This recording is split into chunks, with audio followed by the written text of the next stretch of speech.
Любой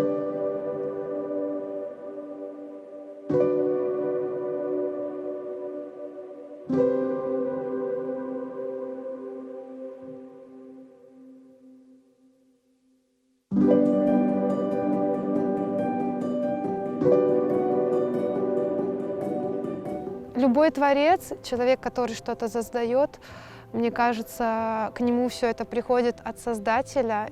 То есть просто так ничего не бывает. Это должно тебя быть кем-то даровано, это должно быть тебе даровано, и ты, задача уже художника, задача любого творческого человека, любого творца, не держать это в себе, а делиться с людьми. Любой творческий человек что-то хочет сказать своим творчеством.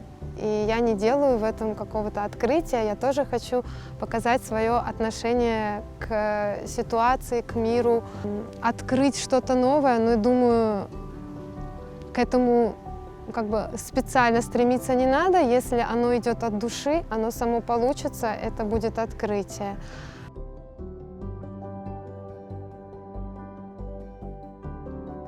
Ну, начиналось, наверное, как и у всех, с детства все дети рисуют. В доме всегда были карандаши, краски, бумага.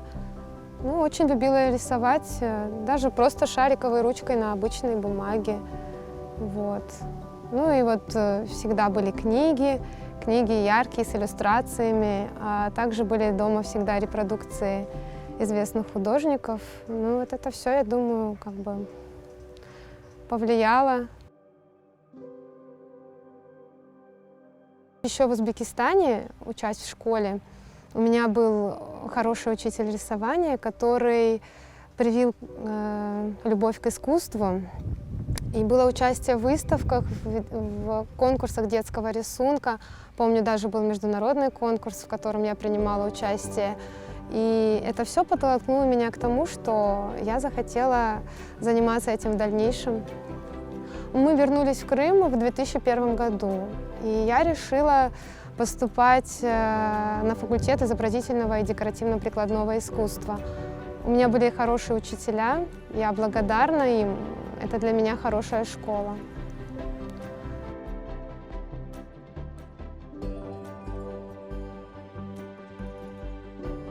Я работаю с детьми, и хочу сказать, что работа с детьми очень вдохновляет.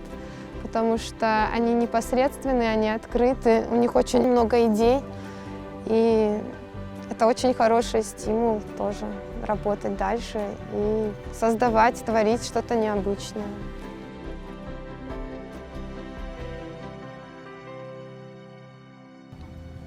Вдохновлять может что угодно, может просто вдохновить хороший день, может вдохновить какое-то событие. Может какое-то воспоминание вдохновить. Это по-разному, это не предугадаешь.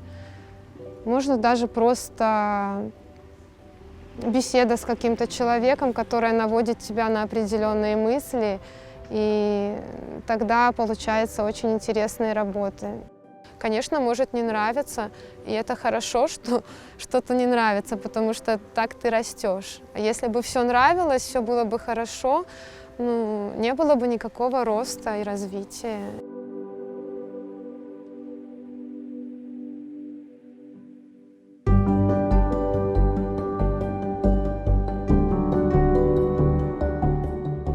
Ну, Крым для меня прежде всего это родина, а творить на родине – это большое счастье. С детства Крым для меня был какой-то легендой, сказкой, все время моя Хартана. И родители, они и говорили нам о Крыме, и я всегда знала, что Крым – это родина. Когда мы сюда приехали, естественно, я еще раз прочувствовала, я поняла, что вот мои корни, я здесь. И это дало мне очень большой толчок и очень много силы и энергии. Все то, что пережили мои предки, это немножко передалось мне, и поэтому, конечно, оставляет след в моих работах, в моем творчестве. Это хорошо, что в моих работах есть и грустные нотки. Это должно быть, потому что это наша память, наша история. Донести я хочу свое отношение к миру, к каким-то событиям и то, как я вижу тот же самый пейзаж, его можно донести путем просто красиво отобразить и реалистически подать красиво природу. А можно еще пофилософствовать, увидеть в нем какую-то метафору. Одна из знаковых работ этой серии «Путь», где нагромождение каменных глыб, шаткий мостик и узкий проход в камнях ассоциируются с трудным путем и тяжелой борьбой за возвращение народа на родину. Именно так я вижу и чувствую это состояние. Работа «Портрет крымца», она написана 10 лет назад. На то время для меня была очень актуальна эта тема. Кто мы, откуда мы, куда мы идем. Тема нашего народа, нашего этноса. И это вылилось в этот портрет, в котором я изобразила своего отца в одежде современного, в классической одежде, я бы так сказала, человека, который ничем не опознается, что это крымский татарин. Но это крымец. Его судьба, его глаза, они передают все, что с ним произошло, все события, все это отражается в нем. И на тот момент и сейчас я считаю, что это одна из знаковых и важных для меня работ.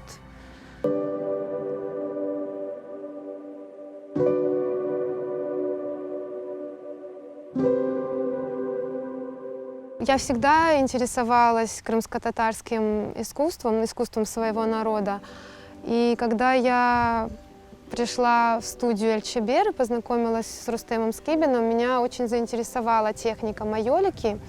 И для меня было очень интересно создавать декоративные композиции в технике майолика. Наша группа мастеров занимается изучением подлинного крымско-татарского орнамента, его сохранением.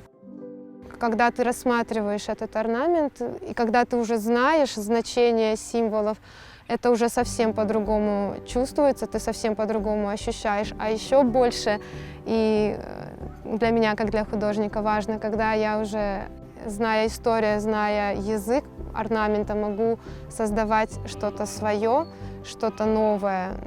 Я его чувствую еще глубже, и это для меня очень большая радость. Когда я больше узнала об орнаменте, стала заниматься орнаментом, то я стала смотреть на пейзаж, на живопись с другой стороны.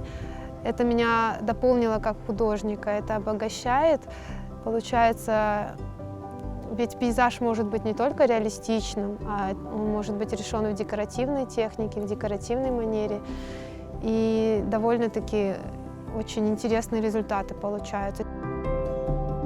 Я также интересуюсь этнографией своего народа, и мне очень приятно, что я причастна к созданию первой части сборника «Этнографическая культура крымских татар». В данном сборнике представлена моя статья, где я работала над темой о хлебе и о том, как его пекли в Крыму, и о том, какие печи были в Крыму. И это было очень интересно, потому что информация собиралась из источников, из разных источников. Это были и библиотеки, и научная литература, а также очень большой такой вклад внесла моя Алиме Хартана. На то время ей было уже за 90, и она непосредственно видела, как все это делалось, приготовлялось, и она дала очень ценную информацию.